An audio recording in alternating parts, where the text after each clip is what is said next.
thank you very much for coming this evening, despite it being such a warm night out there. Can you all hear me okay, first of all? So I'm Michael Purton, I'm the editor of the Stroud News and Journal. I'm assuming that some of you have read our articles in the last few weeks promoting tonight, and hopefully that's why you've come along. So I think it's fair to say that this referendum is one of the biggest political decisions of a generation. But it's probably also fair to say that there's been a lot of ambiguity and exaggeration on both sides when it comes to arguing the cases. So the purpose of tonight, quite simply, is to try and get some answers, to give you the information that will influence your vote. I'm quite happy to say now that I'm still very much on the fence. I haven't decided yet how I'm going to vote. I'm hoping to sort of listen and learn a lot tonight, and keep the peace as well, no doubt. Yes. So, the format, pretty straightforward. I'm sure all of you have seen Question Time before, that I am Dimbleby for the night, about 5 years younger. Yes, so we're going to start with our illustrious panellists stating their case for why we should leave the EU or why we should remain for a couple of minutes. Then I've got a handful of questions that were submitted in advance, and then we'll open it to the floor for you to ask questions. What I'd say is if we can keep it civil, that'd be great.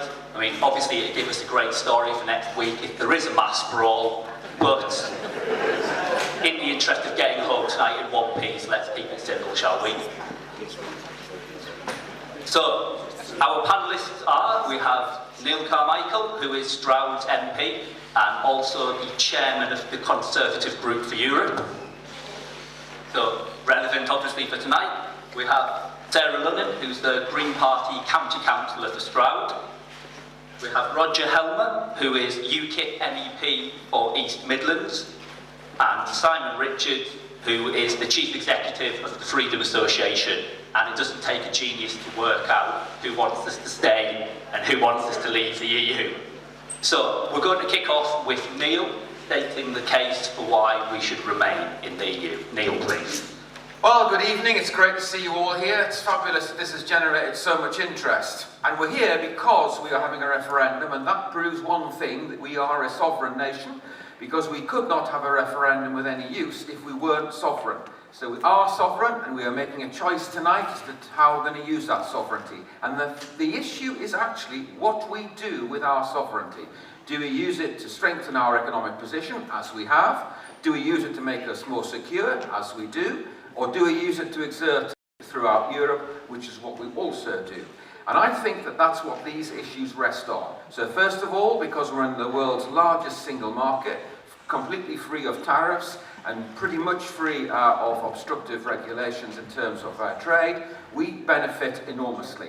Young people benefit from that, businesses benefit from that, and elderly people, because we get a bigger slice of cake to spend on public services as a result of the enhanced income we get. The second issue is, of course, security. Every single US president has said that we should remain in the European Union, and all of our Commonwealth friends want us to remain in the European Union. There is one leader that wants us to leave, and that is President Purton, and I leave you with that thought. The other issue, of course, is British leadership, and that's about making sure we can shape the Europe that we want. We've spent about a decade or two arguing whether or not we're going to be in or out or up or down. What we need to do is make our minds up, and if we do, we need to be exerting British leadership on the European Union. But it is not just those three things that matter, it's what kind of future we want for ourselves and our fellow countrymen. And I think there are three things to bear in mind. One, what do young people want? What sort of life do they expect to be leading in 20, 30 years' time? And it's one where opportunity is clearly the key word. It's where careers and various other issues connected with being young and wanting to shape your lives matters. And through Europe, that's what happens. The second thing is, what kind of country do we want to be? Do we want to be looking outward, thinking about what we can do in the globe, and thinking about, for example, protecting the environment, making sure that people elsewhere in the globe are empowered and free, and through the European Union we can do that. And that's about, effectively, shaping the world through a liberal, democratic and economically strong continent. And the third thing we should be thinking about is actually what we want to do ourselves in our own country. And it is, I think, important that we remember that the economic growth that we have had and the fact that we now employ 31 million people, and that for the last 40 years you have seen your lifestyles and so forth improving all of the time. So it is the kind of society that we want here in England, here in Stroud, that is also promoted and supported by membership of the European Union. There is my case. Thank you. Thank you, Neil, and now we'll go to Roger. Well, thank you very much, and thank you, Neil, for helping to make my case. We speak of sovereignty. In fact, while David Cameron has been Prime Minister, Britain has been outvoted in the Council of Ministers more often than any other nation. More often than any other nation. And I can well remember when I, as an MEP, was canvassed by Alan Johnson when he was a Labour Employment Secretary, pleading with me to oppose a piece of European legislation. I opposed it, but of course, again, we were outvoted and we were stuck with it against the wishes of a Labour government and a Labour Employment Minister. So don't tell me we have sovereignty, and don't tell me we are leading in Europe, because I see this in Brussels. We lose out again and again and again. Now, Neil has told us about the wonderful economic progress that we've made being in the European Union. What he didn't tell you was that the European Union is the slowest growing continent in economic terms in the world, bar one. The only continent that is growing slower than Europe is Antarctica. And that is a sad reflection. We would have been better off if we were out. Let me tell you what it's not about. No doubt the Remain side will tell you that when we leave we'll be isolated and marginalised. No, we won't. We are one of the most globally interconnected countries in the world. We want to be a great global trading nation, an outward-looking nation. The single market that Neil is so proud of, in fact, is an old-fashioned customs union. It is protectionist. It's surrounded by a so-called common external tariff, which makes the goods we import from outside Europe more expensive. That is the sort of structure we are in. We are facing massive regulation. I spend a lot of time talking to businesses because I spent 30 years in business before I got into politics.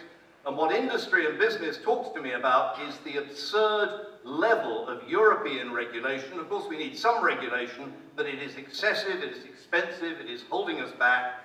And many of our industries held back. Some of our industries completely destroyed. Our fisheries industry was destroyed so long ago, we've practically forgotten about it. The art auction business, which is a big business in London, has been destroyed by the European Union's so-called droit de suite, which makes it very expensive to do business in London. The business has moved to America and Switzerland and anywhere to get out of the European Union. The clinical trials business, important business in the pharmaceutical industry.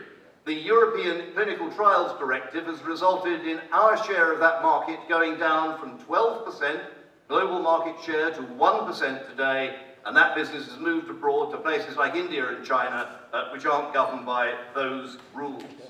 So, the other point I would like to make to you is this, that it will be put to you that leaving the European Union is a leap in the dark. It's a big risk. We don't know what it's going to be like. We can't tell you exactly what the situation will be in 2 years' time or 5 years' time. Well, of course we can't tell you that, because the first thing we will do, as David Cameron has said, when we vote to leave, he will invoke Article 50 of the Lisbon Treaty, and there will be a 2-year negotiation process.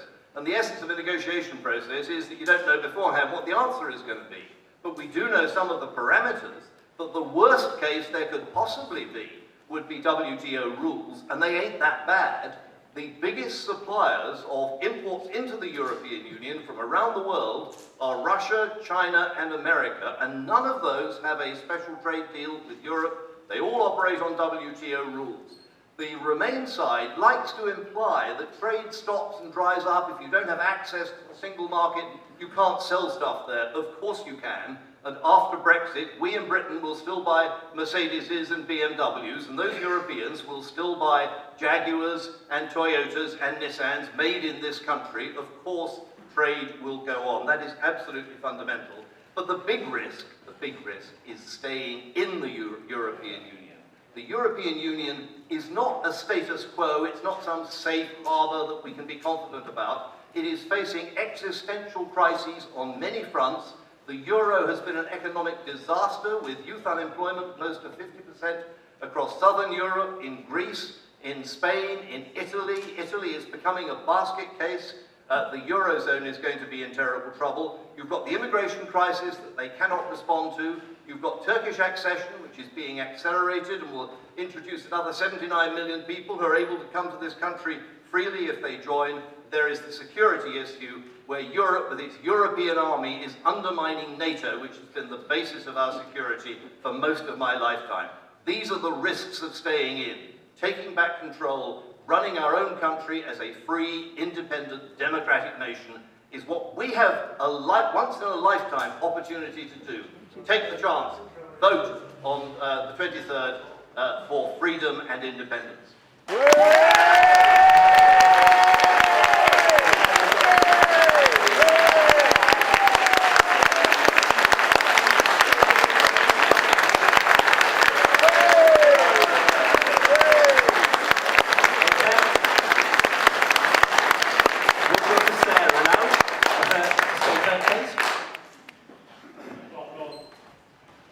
I don't think I'll need the floor. I intend to abide by the rules.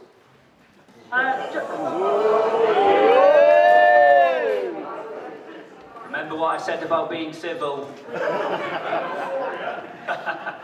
She started it. Thank you. By instinct, I am a European. I recognise that many issues, most, can no longer be resolved within our borders, and among them threats to our security. Climate change, the spread of epidemics, air pollution, antibiotic resistance, terrorism and conflict, and the global wealth grabbing by the very rich. The only legitimate corrective to transnational power is transnational democracy. So I want to believe, I want to belong, but it seems to me that all that is good about the European Union is being torn down, and all that is bad is being enhanced and amplified.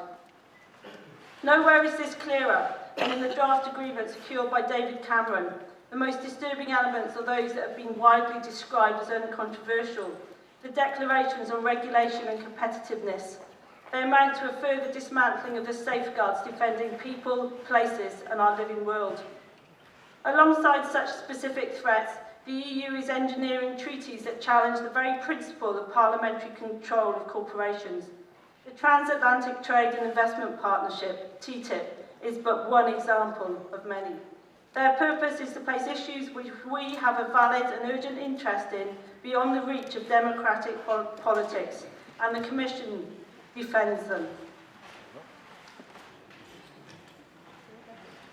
Should those who seek a decent, protective politics vote to stay or vote to leave? The EU is very much like democracy, diplomacy and old age. There is only one thing to be said for it. It is not as bad as the alternative. If you are concerned about arbitrary power and the ability of special interests to capture and co-opt the apparatus of the state, the UK is in an even worse position outside the EU than it is within. Though the EU's directives are compromised and under threat, they are better than nothing. Without them, we can kiss goodbye to the protection of our wildlife, our health, our conditions of employment,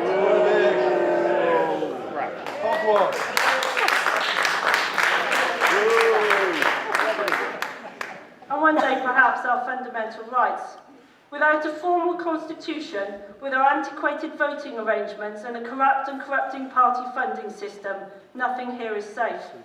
Though the EU's directives are compromised and under threat, they are a lot better than nothing. Britain has always been an outward-facing country, not an insular one. At a time of international crisis, it is the worst time to creep back behind the channel. We need to be out in the world solving problems in a spirit of justice and solidarity. And here I want to pick up the point about the EU destroying fishing. It didn't. An unregulated, rapacious, industrial-scale fishing did.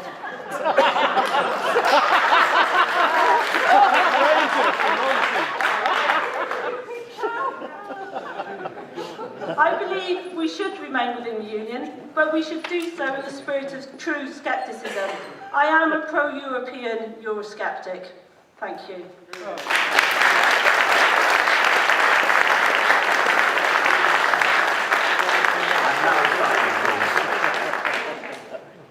Ladies and gentlemen, thank you first of all so much for coming along here on this beautiful sunny evening here in Stroud. And I think just the very fact that you've come here shows that you are your own men and women, that you won't allow people with fancy titles to decide for you. Because the truth is, however many organisations claim that we'll be doomed if we leave the European Union, this is a matter for the British people.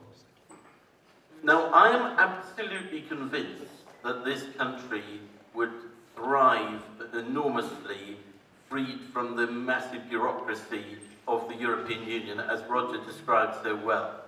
But I don't want to talk to you about that. I want to talk to you about your freedom and your democracy.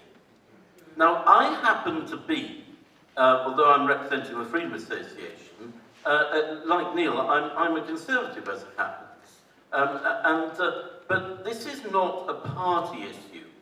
And I think one of the men who explained so well why we should not be in the European Union was the late Tony Benn. Because Tony Benn, whatever your view of his economics, he passionately believed in democracy. And he believed that you cannot be a democracy, you cannot be free if you cannot remove your government. Now that is what people thought.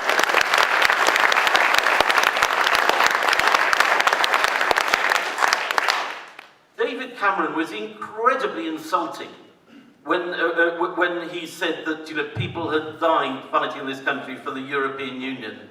It was absolutely scandalous to say that. People died fighting for this country, for our freedom and our democracy.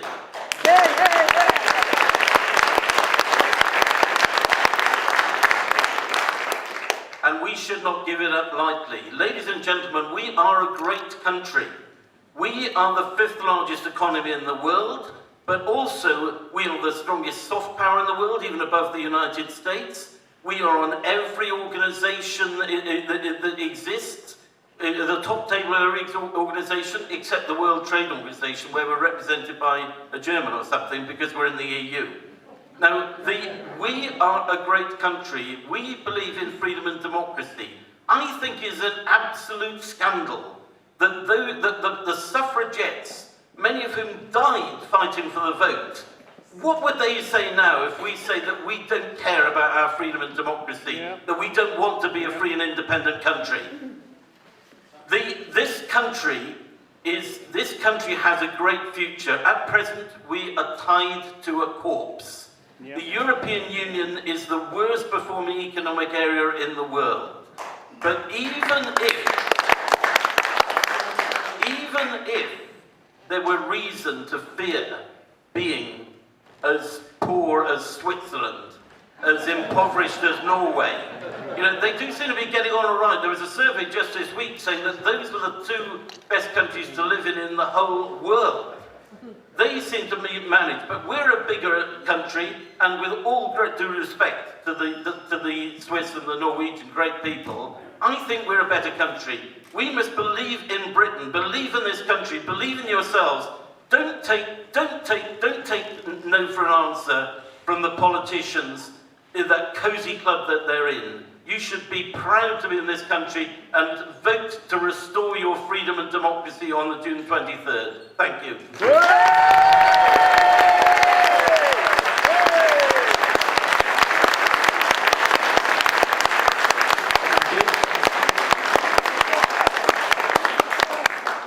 Okay, so in the run-up to tonight's debate, we asked readers to submit some questions in advance to put to the panel. So I've got a handful here that I'm going to put to them, and then we'll open the debate to the floor for questions from the audience. So the first question is a very topical one. Quick plug for the Stroud News and Journal, because it's a big story for us.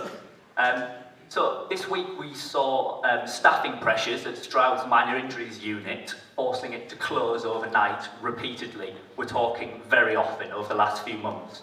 And one of our readers has asked the question, bearing in mind that a lot of our NHS staff do come into the country from abroad, and our local NHS faces recruitment problems and often has to go overseas to recruit nurses, for example.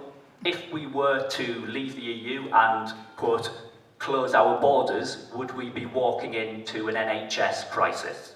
And I'd like to put this question to Roger first. Well, thank you very much for the question, and let me challenge the premise of the question. There is no question of closing our borders. Nobody wants to pull up the drawbridge, nobody wants to blow up the Channel Tunnel, nobody wants to be isolated and marginalised, nobody wants to turn our backs on the European Union. But we also don't want 330,000 net immigrants every year, because we simply cannot sustain that level of immigration. So what we need is managed immigration, which means we will get perhaps somewhere near David Cameron's figure that he promised of 100,000 net immigrants, but he could never achieve and cannot achieve within the European Union. But within that, we will select people with the skills that we need. Okay, now, thank you. Let me make one point, if I may, on the National Health Service. The other point I want to challenge, I often hear on the radio people saying, what will happen when we send back all these foreign doctors and nurses? How will we run the National Health Service? Nobody on this side of the table is suggesting for a moment that anybody in this country should be sent back, apart from criminals and terrorists. Okay, thank you.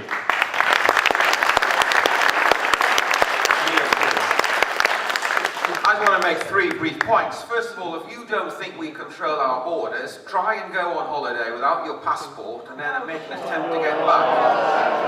Because we do close our borders, we do actually stop people coming in who we don't think are appropriate, and we are actually ensuring that we have more control. The fact is, and this is an important one for anyone who's thinking that the solution is to leave the European Union, the fact is, for every one person that comes from the European Union, 2 come from outside the European Union. That has been the case for the last 15 years.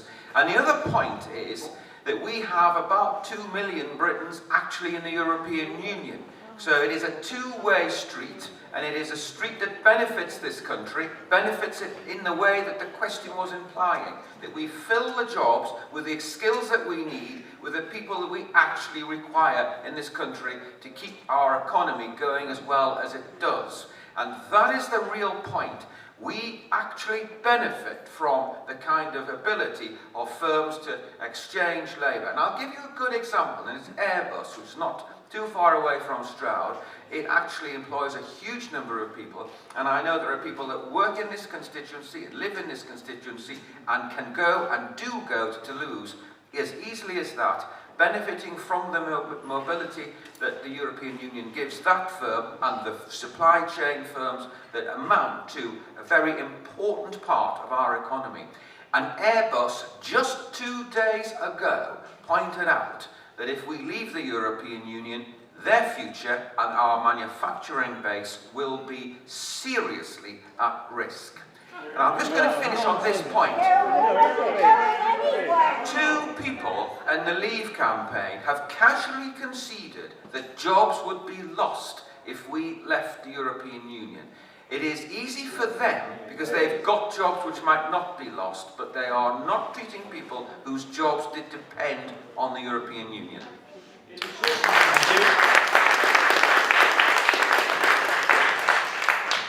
Well, you all look far too young to remember the Profumo crisis. But you may remember, the handful of you who are old enough to remember that, and even I wasn't around then, but I read about it, but you may remember that Mandy Rice Davis once said to somebody who was denying having sexual relations, they said, well, he would say that, wouldn't he? And I think that's very true of Airbus, because it's not exactly your typical company. This is a company that was largely set up by the French, German and British governments. It's based in France. It's not a typical company.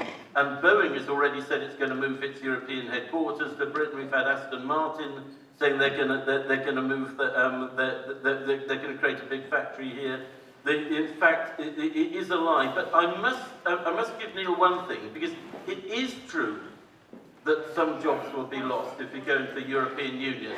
No, I'd like to continue, please, sir. Nobody else. If you can do that swiftly, please. Yep.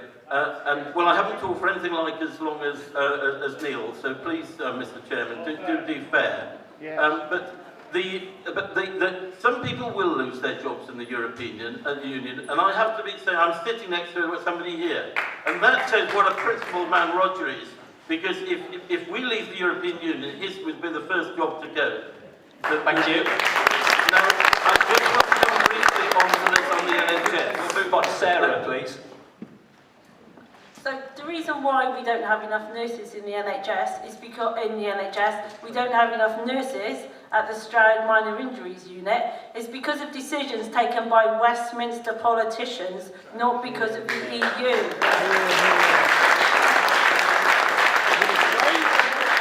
So leaving the EU will not impact on how our hospitals are run. Our hospitals are run by our national government already. So if we want decent levels, we need to pay our taxes, we need to invest in our hospitals and spend money on them. It's not relevant to this debate, I don't feel. Okay, thank you. So, we're now going to have some questions from the audience. I'm going to start with a gentleman named Chris Arneson. Chris, can you make yourself known, please? Can we get a microphone to Chris, our mic bearers?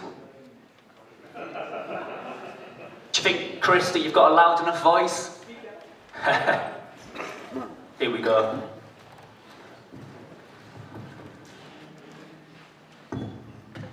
Well, thank you for selecting my question.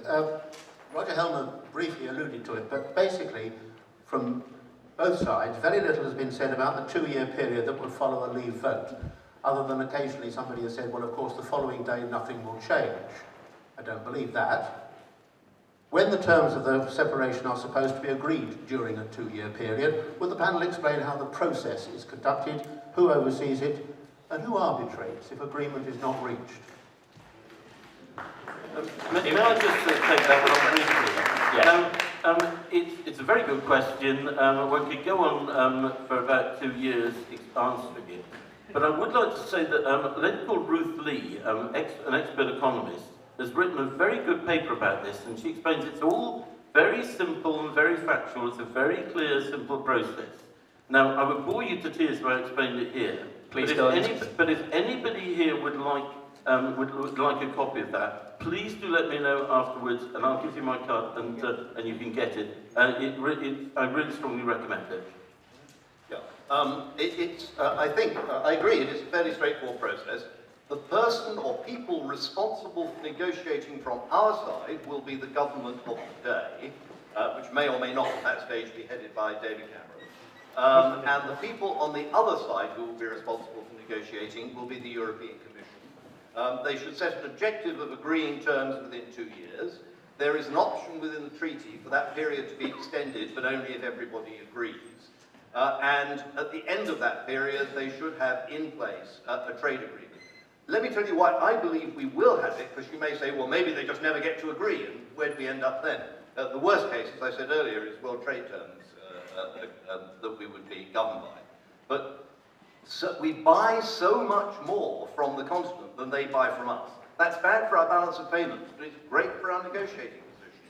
Because if the Commission is slow in coming up with a trade deal between the EU and Britain, I tell you what, you will have the chief executive officers of major European industries kicking the door down because BMW and Audi and Mercedes will want to keep selling their cars in this country, and all the other industries on the continent will want to keep selling stuff. So there will be huge pressure on them to reach a deal. I believe they will do it within the 2-year period. Thank you. Neil, please. Yeah, first of all, there is one very important point about the Article 50, which we're talking about, which is that we would not be round the table when the negotiations were taking place, because we've actually lost that position by implementing Article 50. We would not be on the Council of Ministers, which is actually the body which will finally make the agreement. We'd be one of the parties to the negotiations. If you read Article 50, it's very clear about that. It's nonsense. No, it's not. Look, I'll carry on if you... so Article 50 is quite clear about that. And there's another problem we would confront, which is to stand still, we would need to negotiate 66 free trade agreements. No, that is correct. That is correct. No, it's nonsense. Now, I'm going to take up a point which Roger has made about the sort of relationship that Britain would have with the European Union. We do export almost half of our goods and services to the European Union. So that is about 45%, let's say. And it's assumed that, of course, the European Union export 45% to us, or something equivalent. But the thing is, that's not the case, because each individual member of the European Union would be treated differently. And only Germany gets anywhere close to exporting quite a lot to this country, and that happens to be just 7%. So we would be losing a trade total of 45%, and no other country will be losing more, putting at risk more than 7%. It is an obvious question of arithmetic, because if you think about it, there are 27 of them and just one of us. And we export to all the 27, but each individual 20 of the 27 only export a small amount to us. And that puts us at a big disadvantage. Okay, thank you. Sarah?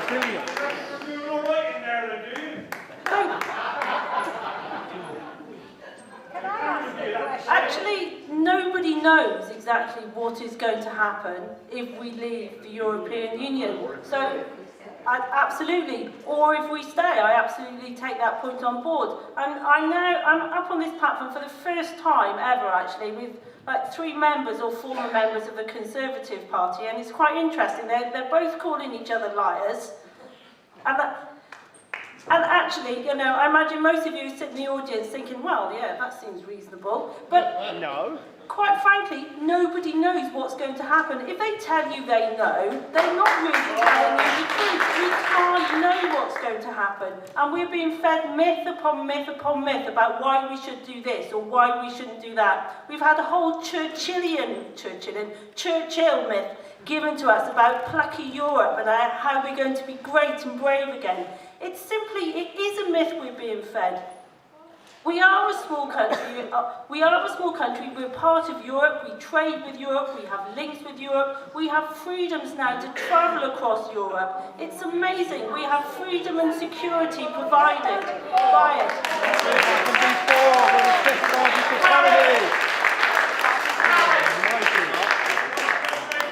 And we need to remember that. We do not know what will happen. Okay, thank you. So, the last of our pre-submitted questions is from a John Hayward, who's in the crowd, I believe. John, if you could make yourself known, we'll get a microphone to you. Yeah, hi. Because of misguided Tory cuts, the British economy has barely recovered from the banking debacle of 2008.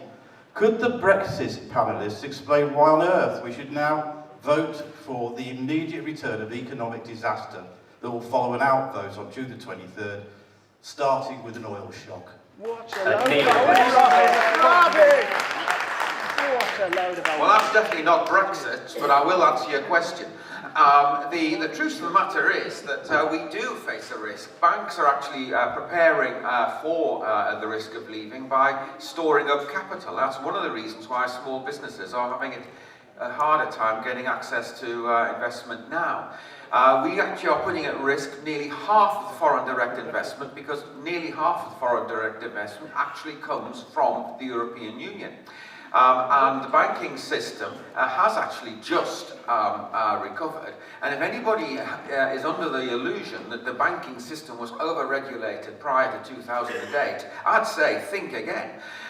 So what we need to do is be absolutely clear what our best interests are, and they are recognising that the banking system through the European Union has actually developed into quite a sophisticated and useful way of dealing with things, but the risks of us leaving are huge, because if you go to the City of London and ask two questions, question number one, what are you doing about your investment decisions now? They'll say, we're postponing them. Question number two, what do you think London will look like as a financial centre in, say, 10, 15 years post-breakfast? Answer, it'll be about half the size of what it is now. Now, that is not good news for our economy, but the real risk for our economy is actually the real economy, which is about jobs, it's about manufacturing, and it's about investment in places like Stroud, the Valleys and Vale. 1 out of every 4 jobs in this constituency is connected with manufacturing and engineering, and virtually all of those firms are connected to the European Union in some way. And we have to think about that, because that's our jobs, it's our economy, and it's our future. Thank you. Roger, please. Can I just quickly correct something that Sarah said? She said we'd accused each other of lying. I have not accused Neil of lying. I would accuse him of not being very familiar with how the treaties work, but that's a different question. He's also done something that I think illustrates the point I was making earlier.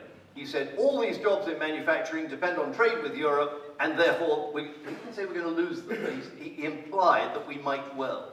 In fact, the trade will continue, and it will continue for the reasons I have said. It may be true that 3 million jobs in Britain depend on trade with Europe, but if so, it's true that 5 million jobs on the continent depend on trade with Britain, and that is why the trade will continue. Now, our questioner says there's going to be an economic disaster. There isn't. To the extent there is any problem at all, it'll be the result of people like Neil on the Remain side constantly going on about the problems. There are only 2 reasons why we might have a problem. 1, if the trade stopped, and as I've explained, it isn't going to.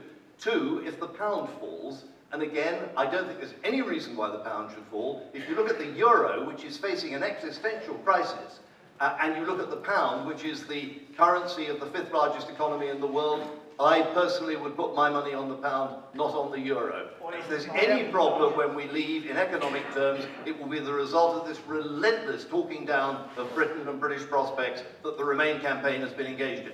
I have just got to interject with something here. Last night I was in a debate with, in similar sort of, well, not quite the same as this to be honest, but something similar. And John Mills, who's a leading Brexiteer, actually said, and I had to ask him to repeat it because I couldn't quite believe he had said this. He said, oh yes, we'll have more tariffs, but we'll deal with those by devaluing the pound. Now, if you think about that sentence for more than 2 seconds, you will see that that is bad news for our economy. Because if you think that a devalued pound is the best way of dealing with tariffs which we actually brought upon ourselves, then you really are not thinking about the long-term economic future of this country. And that's their position. Right, we're going to open it to questions from the audience now. So we've had a gentleman right at the back who's had his arm up for a long time. Do you think you've got a loud enough voice, or do you need a mic? Loud enough voice. At the beginning, Mr. Carmichael, you stated that part of the reason for remaining was the youth and the future of our youth. Now, I've got a degree in economics, I have no children. None at all. I'm worried about the youth. I'm worried about the youth. Got a mic for you. I'm worried about the youth of this country. And what you stated was that our future belongs in Europe. If I got that wrong, I'm sorry. I don't understand if you look at the unemployment of the youth in Greece, Italy, Spain, and now France and across the rest of Europe, how you see a future. I'm concerned also that at £7.20 an hour here in the UK, I employ people in 5 pubs, and what I've found is I've got Spanish people, Italian people coming over here to work, and I've got no problem with that, I'll employ them all. I don't understand how you can see a shrinking market and a future for our youth. If you could answer that, I'd be very happy. Thank you. to be honest, I didn't quite hear everything you said, but the first point I would make is that 80% of 18 to 24-year-olds want to stay in Europe. That's the lowest figure. They do so because they are aware of the opportunities that Europe give. They are aware of the education and university opportunities. They are aware of the ability to go to Europe untrammeled. Just remember what it was like 40 years ago when you actually could only take £30 out and you had to come back pretty soon thereafter. You know, young people today understand that that ability to move around is really good news. Now, you talk about the Spanish economy, for instance. It's actually growing very well because, ironically, it has benefited from young people and small and medium-sized businesses investing. So you go to Spain today, if we're still in the European Union post 24th of June, and you will see that actually that economy is expanding. And the fact of the matter is, people say, oh, it's the European economy is broken. Out of the 500 million people that live in the European Union, we are a relatively small population because there are 7 billion on this planet, and we control a quarter of the world's gross domestic product. We have the highest standards of living on average on the whole globe. We still rack up growth. No matter what was thrown at the European Union, we are growing, and so is this economy. And that, I think, is really good. And the problem that the Brexiteers have got is this. They talk about Brazil as a bastion of competence, but they've just fired their president because she's corrupt.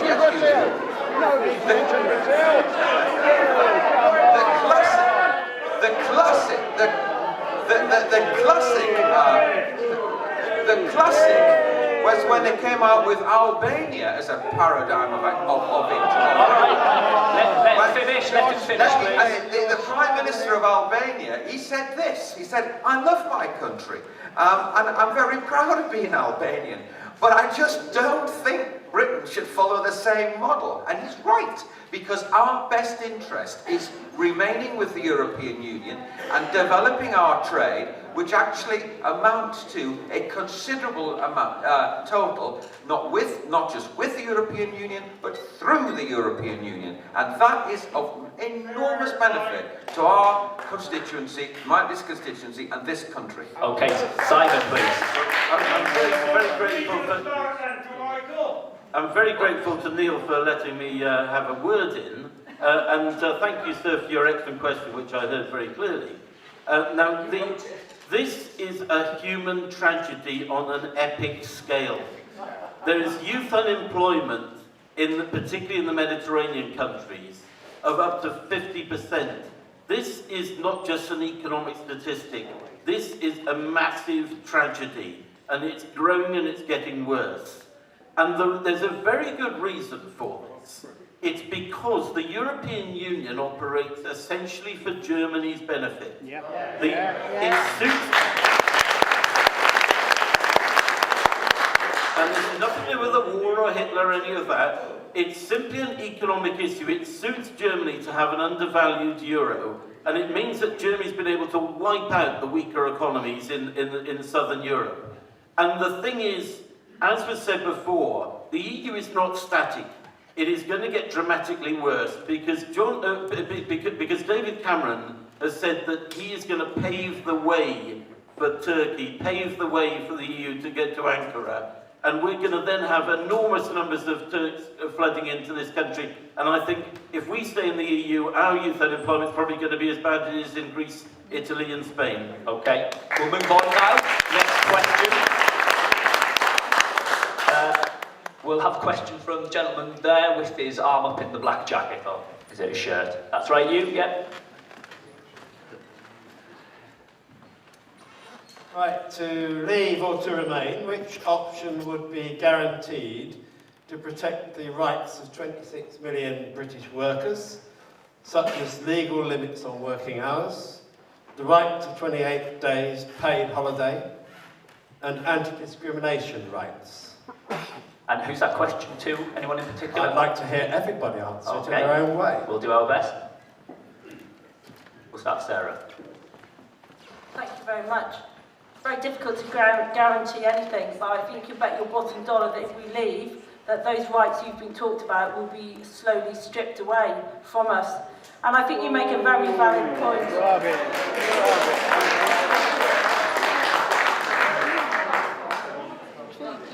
I think you make a valid point. This is about more than economics. It's about more than some, how many angels can we get on a pinhead economic debate that I feel has been going on for the last 10 minutes. It's about our security. It's about addressing those major issues that are confronting us. It's about addressing the refugee crisis. It's about addressing climate change. It's about our security.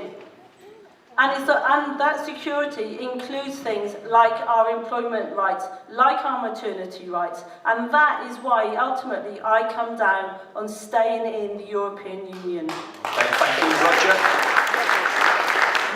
Well, thank you very much for the question. And if I can actually respond to the question, which was about workers' rights, which I'd like to do, what about the damage which the European Union is doing to workers' rights today? I think more or less all serious commentators, including some from the Labour Party, agree that mass immigration of low-skilled and unskilled workers is having the effect of wage compression and making British workers get lower salaries than they would otherwise get. There are British workers losing their jobs, especially in energy-intensive industries. It's not just the steel industry in Port Talbot, it's aluminium, it's petroleum refining, it's chemicals, it's fertilizers, glass, cement. All these industries are moving out of Britain, out of Europe, because of European Union policies.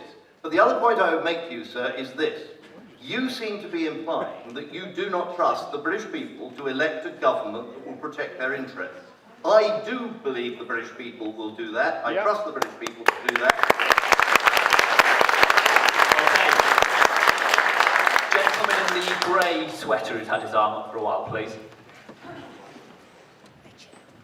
Thanks very much.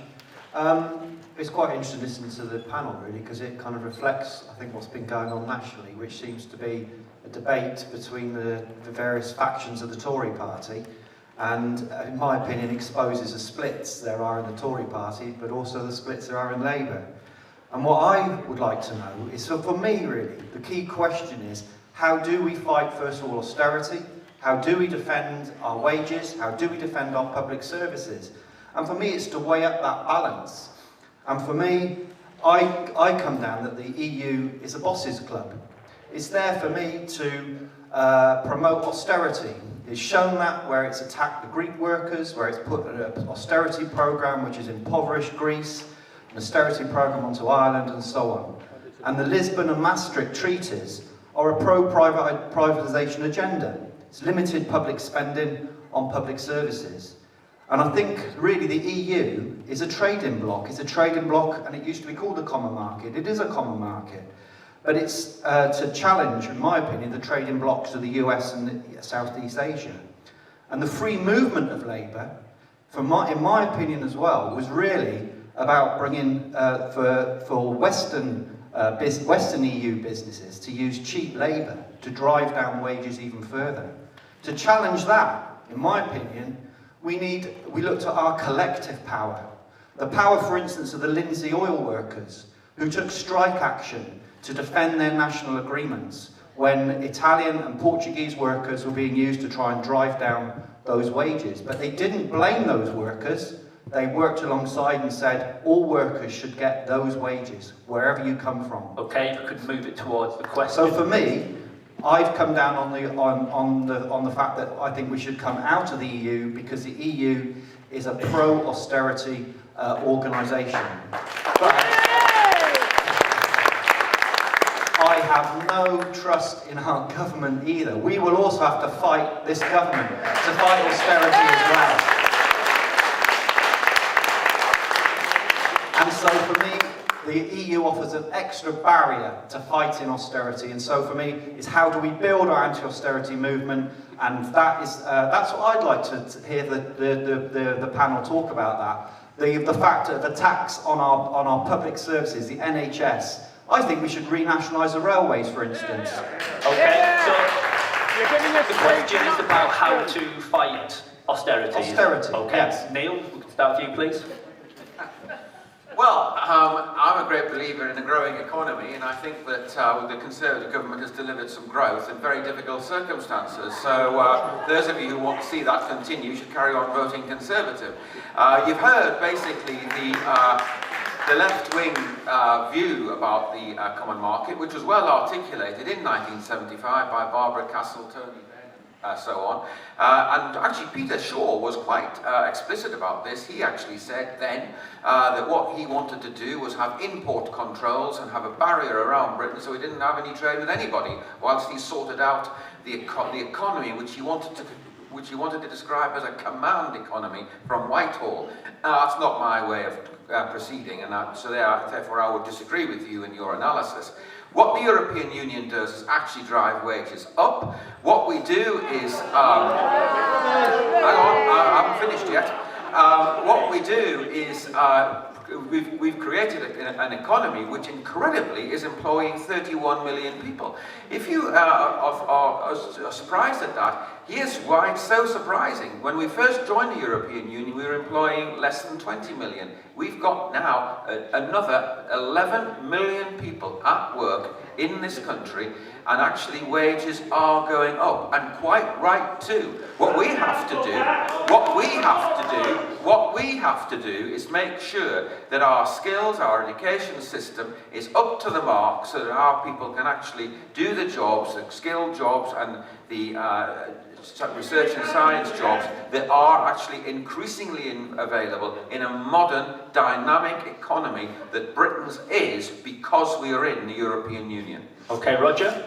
Well, I'll say this if I may. You're absolutely correct, sir. The EU is a rich men's club paid for by the poor. And there's a very good reason why these big multinational corporations, you know, from not just ones in the EU, American ones, you know, Microsoft, Swiss multinationals like Nestle, they love the EU. They love Brussels. It suits them down to the ground. It's designed for corporations at the expense of the people. And just on this issue of wages, I would actually like to cite what has been said by the chair of the BSC, that's the Britain Stronger in Europe side, Lord Stuart Rose. Funny they all seem to have these peerages, isn't it, these people? But to be fair, he's an honest man, and he said, this is the leader of the pro-EU campaign. He stated on the record that wages would go up if we leave the European Union. I rest my case there. Okay, thank you. So we'll go to the guy in the white t-shirt, please.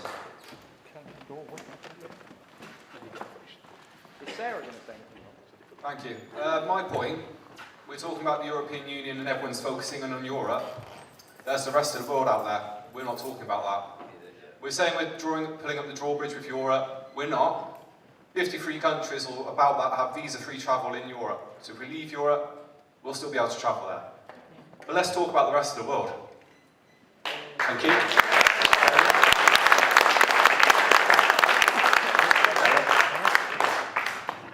We do trade with the rest of the world. Other European countries trade with the rest of the world. Germany trades with the rest of the world. Staying in the EU does not stop us trading with the rest of the world. It's, you know, there's no problem.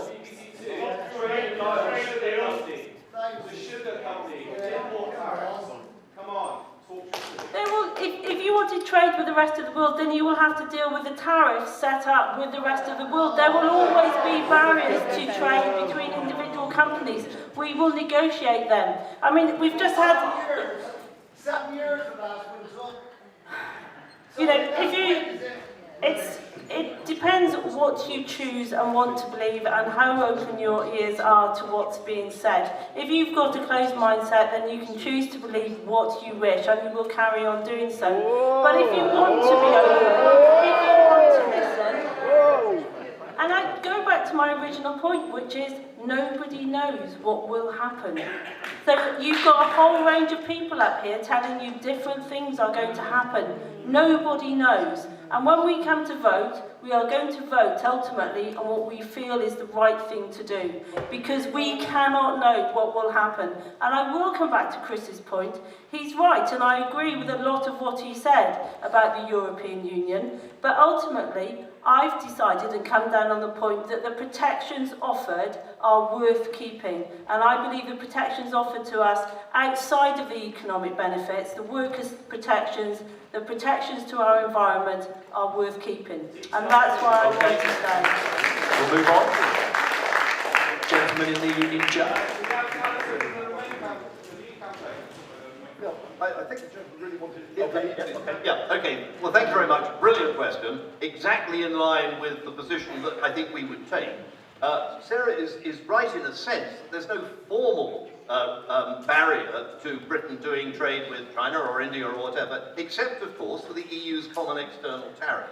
Because the EU is not a free trade area, it's an old-fashioned customs union on the 19th century German Zollverein model. That any economist will tell you that is an old-fashioned model that doesn't work very well. The result of membership is that we have tended, British companies, British politicians have tended to focus on Brussels, inward-looking, self-referential, protectionist Brussels. What we want to do is not to become isolationist. We want to re-engage with the world. We believe Britain is a great global trading nation. There are huge opportunities out there, not just in Brazil, thank you. India, China, India, a member of the Commonwealth. Did you know that the GDP of the Commonwealth about 5 years ago actually overtook the GDP of the Eurozone? So there are huge opportunities out there. We should be an outward-looking global trading nation, not a province of an inward-looking European Union. Okay, thank you.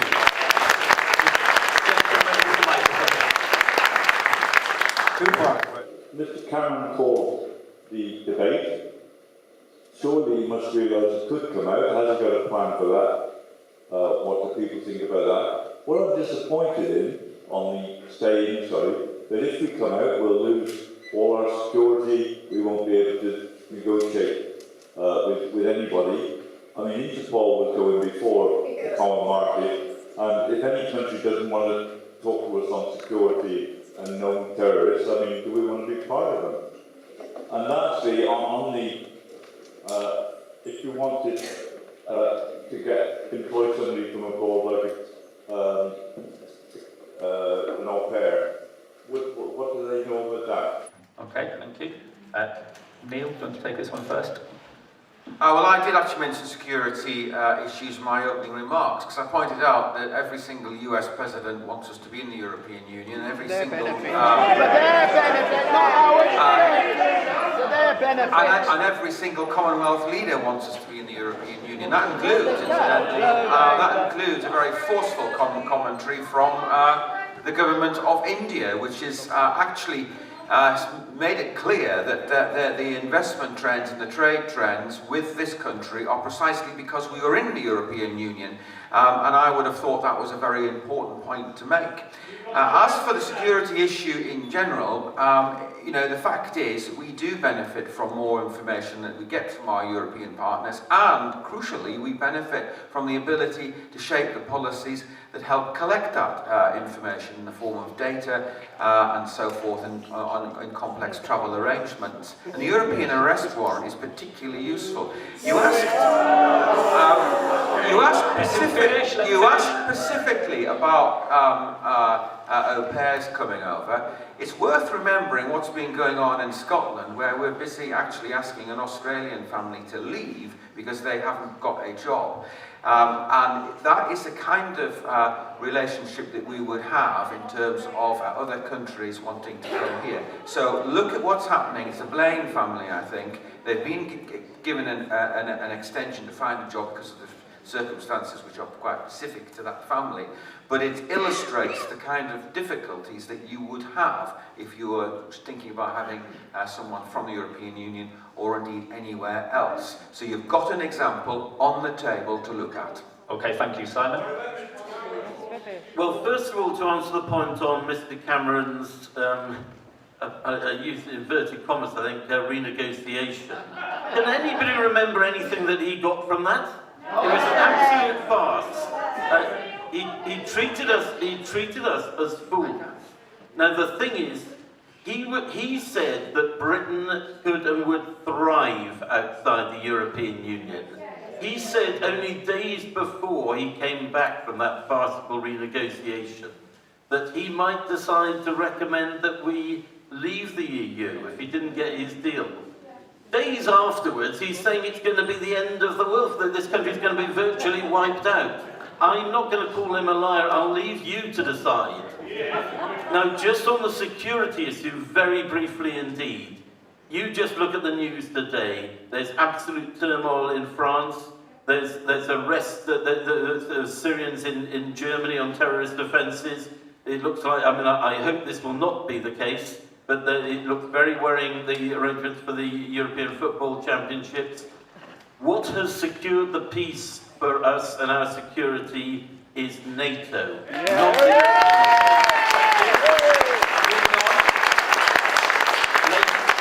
lady in the back who had her hand raised. Is it me? Yes, please. Right, I don't do this kind of thing ever. Microphone coming your way. Yeah, okay, thank you, Richard. I'm going to ask Neil Carmichael something. He quoted Airbus. Right. I got insider information. If we stay in, they're still moving out. They transport all their stuff en route to Avonmouth. There's a ship that goes out every few days with Airbus written on the side.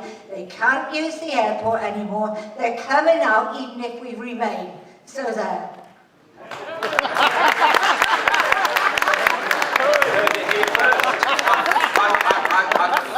You might find that on that ship there are the wings that we are making for planes that are actually selling very successfully, and that's the A400M.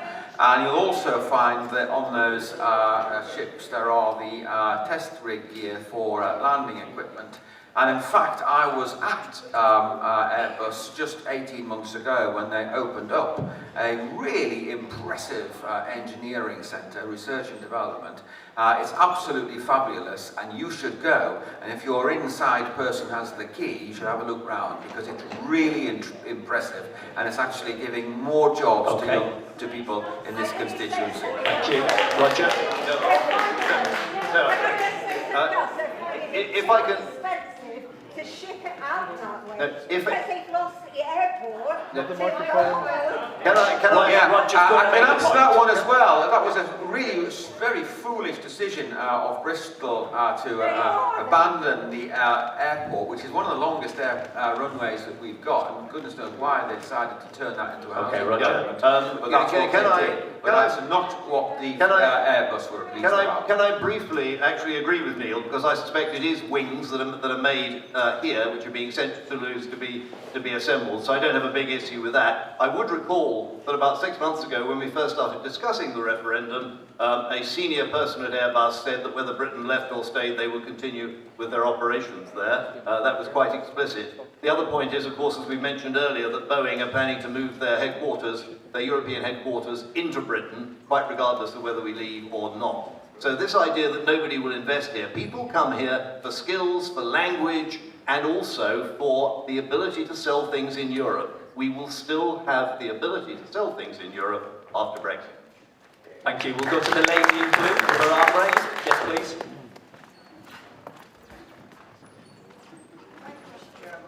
I would like to ask Mr. Carmichael a policy. If you could just speak up a little bit, please. A question about campaign policy. Not hearing me. Campaign policy. A week or so ago, Mr. Cameron told us that the average family in this country would be £4,300 odd worse off in 2030. No government, left or right, can possibly know what the world is going to be like in politics, social welfare, and economics. Not even in 2017, never mind 2030. And some people would say not even next week. Okay. So, my question is, does Mr. Cameron and Mr. Carmichael think that this is the sort of policy and statement, or should I say, predicament, a possible reason for persuading us to vote to remain?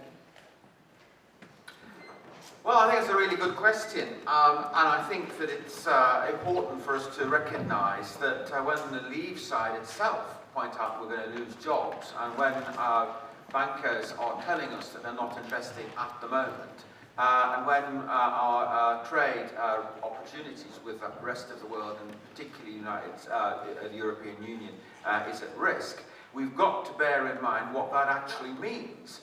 So the Treasury has actually made a calculation. It didn't come up with the highest figure.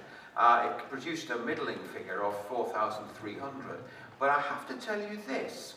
It's not the only organisation to come up with that kind of observation. The OECD, which is completely independent and very well respected, has effectively made the same point, that we would lose a portion of our national income, equating roughly to what the Treasury said.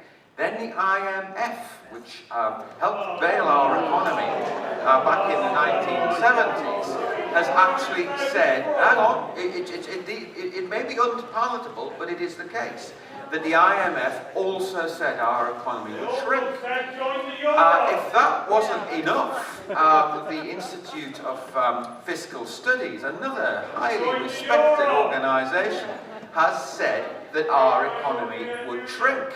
And if that's not enough, the National Statistics Office, has also said our economy would shrink. And incredibly, we can hear you. Incredibly, even Brexit campaigners have pointed out that we would lose jobs and that our economy might shrink. And you know, the weight of evidence is phenomenal. We did get eight economists saying that Brexit would be a good thing, but one of them has conceded just recently, Professor Linford, that the economy would shrink.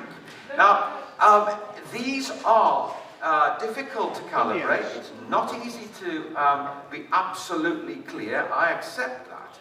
But the direction of travel predicted by so many independent organisations really does need to be respected to some extent. Okay, thank you. Roger, if you want to come back on that? Yes, indeed. Well, Neil has started off with losing jobs, and as I pointed out earlier, we are losing jobs today because of EU rules. We get the EU rules off our back, there will be more jobs.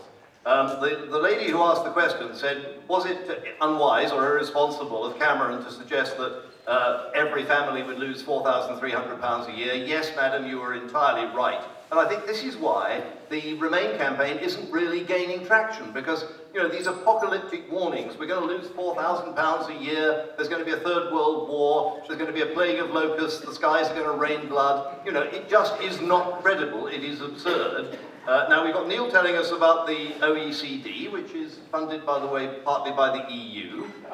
He's telling us about the IMF, which is headed up by Christine Lagarde, a former French agriculture minister, a former French industry minister, a former French finance minister. She wants British taxpayers to keep sending subsidies to French farmers. That's what she wants.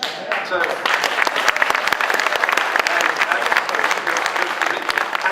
As our friend in the audience was saying very loudly, very clearly, and quite correctly, these organisations, if you go back to the IMF, they have been wrong again and again. They were wrong about the euro, they were wrong about the ERM, they've been wrong with their forecasts of growth repeatedly, and yet they come back again. And all the people who are telling us that it will be a disaster if we leave the European Union are the self-same people who told us it would be a disaster if we didn't join the euro. They were wrong then, they're wrong now.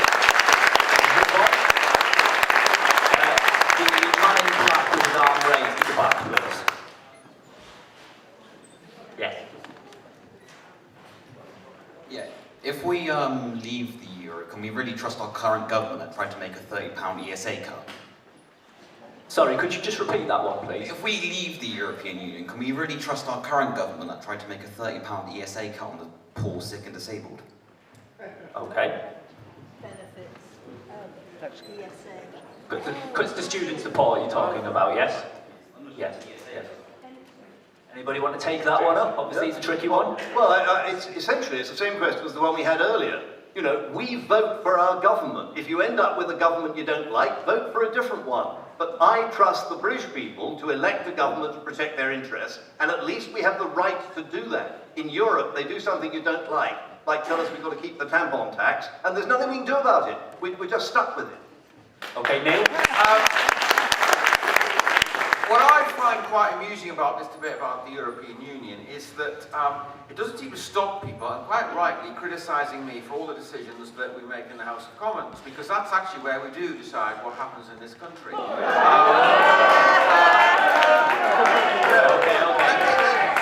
me give you some choice examples. Would you like to scrap the tampon tax? Our plans to reform the education system, convert schools to academies, that's not popular necessarily in Stroud. But I'll tell you one thing, it's the Westminster, Whitehall who wants to do that. And the European Union's got nothing to do with it whatsoever. Let's look at healthcare. We've touched upon it before, but the Health and Social Reform Act, not a hugely popular piece of legislation in Stroud, I don't think, but I think an invaluable piece, massive piece of legislation, nothing to do with the European Union whatsoever. The structure of local government, we're busy reforming that at the moment, and quite right too. Nothing to do with the European Union. So you're like a local council really, Neil, what we are doing is making big decisions, this government, and I think that many of them are right, they're certainly controversial sometimes, but they are not decisions that emanate from or have got something to do with the European Union. The European Union does have some responsibilities. We actually agree that they should remove or regulate our trade systems as appropriate so we can trade more and more effectively. But it really doesn't have a huge amount to do with planning, housing or whatever. And it's high time we understood that. Okay, thank you. So, we have around 20 minutes left, so choose your questions wisely because we're not going to have time for that many more. Man in the purple shirt on the front row, please.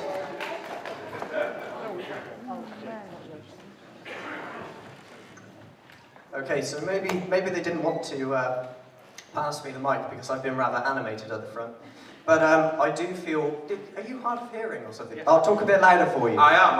I'm completely deaf in my left ear. Yeah, okay. So thanks for the sympathy. Okay, right. I feel very sort of greatly offended that Mr. Carmichael says 80% of youth want to stay in the EU. As a 20-year-old, and having looked at the Eurozone and the EU and what they get up to over the past 3 years, I can quite safely say we need to leave.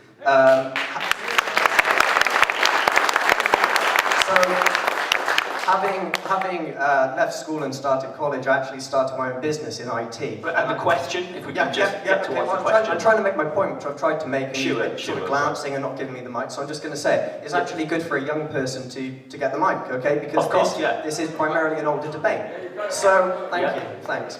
So, having started my own business and starting to look at, public liability and that sort of thing, I really started to see what the EU was doing, and the amount of red tape is unbelievable. So for you to sit there and say young businesses thrive is complete nonsense. I'd also like to ask these two people on the right where their experience of trade comes from. If you could also shed some light on where you have business experience. I know Mr. Helmer here does. And the other thing is this really is an important decision. I can understand that the older generation feel strongly about this because you were lied to back in 1975. You had the vote for the European Common Market, and overnight that became the European Union, which we did not vote for. Do not bring any illusion that we have any say over European legislation, such as the tampon tax. There's nothing we can do about it. So, my question is, the two people on the right, for you to say that young people want to stay in the EU is complete nonsense. I'm a successful 20-year-old and I can assure you people of my age want to leave. And also, for this to be coming from a Conservative also, the simple fact is the younger generation do not trust you. They do not trust the current government to make the right decision. Let alone trust Cameron, who in 2009, his primary reason for people to elect him was for a referendum. Why has it taken so long? So my question is, where does your experience of trade come from? And what could possibly make you think people like myself who are aspiring to start businesses and become young entrepreneurs would want all the unnecessary red tape? And also on the subject, how can you ensure that myself and my young family will stay safe when you want to expedite Turkey to join the EU when only 3% of its landmass is in Europe? Okay, Neil, right. Very good questions. Now I'm just going to test his maths, because I said 80% of young people are in favour of staying in the European Union. That gives him room to be in the 20%, which is a minority. Does everybody agree with that? So that's the point. You know, just because one person says something doesn't mean to say everybody has to agree. And we are in a democracy, and that's what I like about it. The second thing is, I became an MP in 2010, and I've been in business. I've been in agriculture, exporting beef to the European Union. Incidentally, 90% of all beef actually does go to the European Union from Britain, which I think is very impressive. Then I was busy in Poland, exporting goods and services to Poland, and I found that extraordinarily easy. And one of the things I discovered was actually the value of the single market and the amazing ingenuity and entrepreneurship that you find in Poland. And might I say, the Poles were once part of the Soviet Union, effectively. They were a nation which was completely unfree in terms of politics and liberty, and one which was crushed economically as well. And today, none of that is the case, and I'm quite proud, actually, that the European Union has played a part in bringing that about. As for Turkey, there are no plans to bring Turkey into the European Union anytime. Let me just answer that. Hang on. Whoa. There are two tests that would have to be applied to Turkey. One is that they'd have to meet our standards of liberty, human rights and so forth. They're nowhere near that. And the second is that they need to look like a sort of a market economy of the type that we are, and again, they are nowhere near that. But there is a case for Turkey joining the European Union sometime in the very distant future. But hang on, there is a case, it'll have to be debated, but that case is about geopolitics. It is about the role that Turkey might play in the future vis-a-vis the Arab world and the Middle East, because we've got big issues there, and you saw Turkey intervene in a modest way of the refugee crisis. But that is not something that is likely to happen, and I actually don't think that Turkey would be a good member of the European Union. Okay. I think there was another question, but I can't remember what it was. Neil, come on, you've had 5 minutes. Let's just have we're going to go to hold on, we're going to come back. We'll come back to that. We're going to go to Sarah first to answer your questions, and then Roger will come in on the Turkey issue, okay? I don't really understand why, where my family's income actually has any validity, in my opinions, on the European Union debate. However, that being said, my family's income, but I still don't understand, even if I have no experience whatsoever in trade, I can still understand the trading system and whether I want to be part of it or not. As to you being opposed to the being a member of the European Union, if 80% want to stay, 20% will want to leave, and it's perfectly understandable that you will meet young people who want to leave. I've got 2 at home who want to stay. There's one at the back of the room who wants to stay. That's 75% I know. Yeah, but there you go. That's how the maths work. So, you know, it's totally valid that you want to leave. It doesn't. So I can't go any further down that particular route. It's like it's nonsensical to me. With regards to Turkey, I think it's really, really interesting whether Turkey should be a member of the European Union or should not. If we are a member of the European Union, we can be part of the decision-making process about whether Turkey joins or doesn't join. If we leave the European Union, we will have no say as to whether Turkey joins. So it doesn't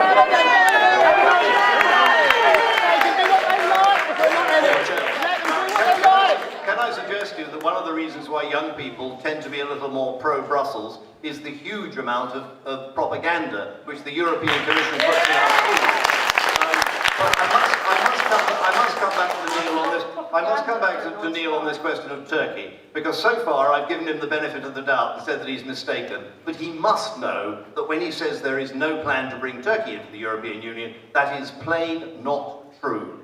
And the European Commission has just done a deal with Turkey where accelerated Turkish accession is an explicit commitment by the European Commission to Turkey. So don't let anybody tell you that, but what I will remind you of is this, that when David Cameron was in Istanbul, he got up in front of a Turkish audience and he said, "I am your biggest champion for European Union membership. You will find no better champion than me in the whole of Europe," he said. Okay.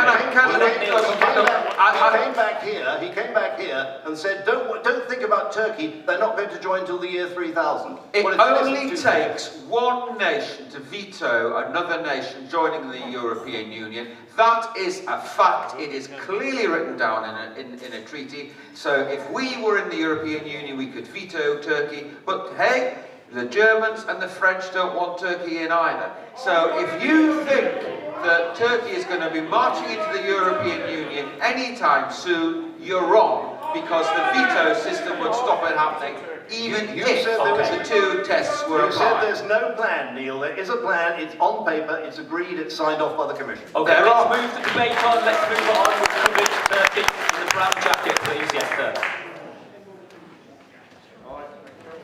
No. John! Go on, John. Yes, let me quite clearly say I'm proud to be English, but I'm also proud to be European.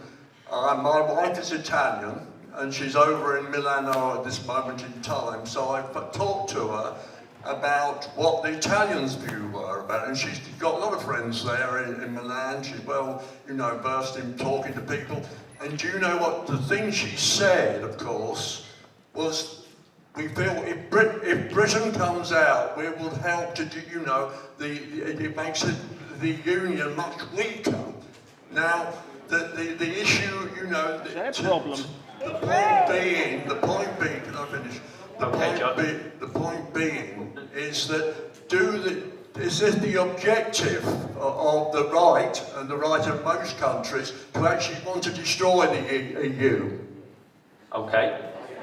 Yeah, can I come back on this? A lot of people confuse two different things. On the one hand, there is, don't we all want to be friends, neighbours, cooperate together? Yes, of course we do. We are all in favour of cooperating with our neighbours, but we want to be good neighbours, not bad tenants. The thing about the European Union that makes it different from other international organisations is that we specifically give up the right to make certain decisions to an unelected technocracy, which frankly doesn't have Britain's best interests at heart. So I'm all in favour of Europe. I'm all in favour of the cooking, the countryside, the culture. I work closely with Europeans and have done for years. I've particularly got an Italian assistant who works with me and has done for about 5 years now. I am in favour of friendship and cooperation. I am not in favour of being governed by foreign institutions.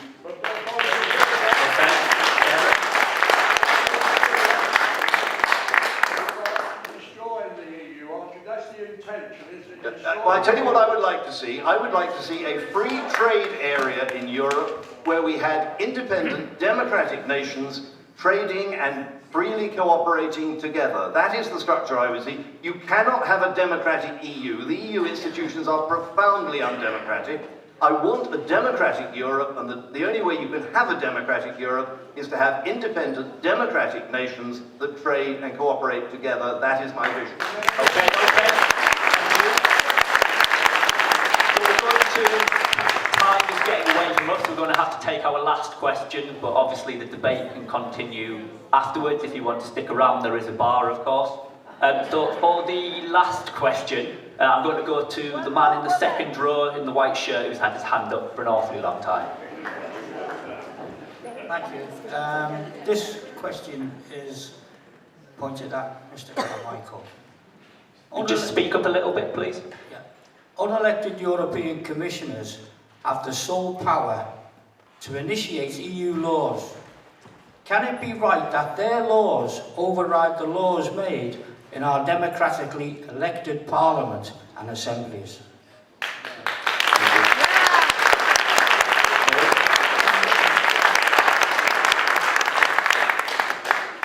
The real area of decision-making in the European Union is the Council of Ministers, which comprises of the leaders of government and senior ministers. That's where the actual decisions are made. And that is where, for example, David Cameron negotiated the deals that he got. That's where Margaret Thatcher successfully negotiated the single market, and so on. The Commission does have the right to initiate ideas for proposals and so forth, but there are two points that need to be made here. One is the Commission actually is made up of appointees from each national government. Ours is currently Lord Hill. And the second point, and this is something for Roger to consider, is that each time the European Parliament is elected and a new Commission is formed, the European Parliament has the right to reject that Commission. And it has actually used that power already. So to say that it is unelected is not correct, because it actually is endorsed by the European Parliament, and the European Parliament has chucked out a commission. I think it was under the President Santer that the last time this happened. Basically, the decision-making is through the Council of Ministers, which is responsible to the House of Parliament, and virtually every Monday afternoon when we assemble in Parliament, the Prime Minister, if he's been to the European Union for whatever reason, makes a statement, and he has to answer our questions about what he decided and why he decided, and that is Westminster holding him to account for what he did in Brussels. And that is an appropriate way of dealing with such matters. Okay. Of course it should be reformed, and I think that we need to see more transparency, because what always strikes me about answering these questions is the comments and shouts we've just heard, because people don't appear to know what is happening in the European Union, and that is something which we need to explain with more clarity and detail. Okay, let's go to Simon to come back on that one, The please. short answer to your question, sir, I can give in one word, and that's no. But I want to say a bit more about this European Commission. Because not only are they not elected, but it is actually almost a requirement to be a failed politician.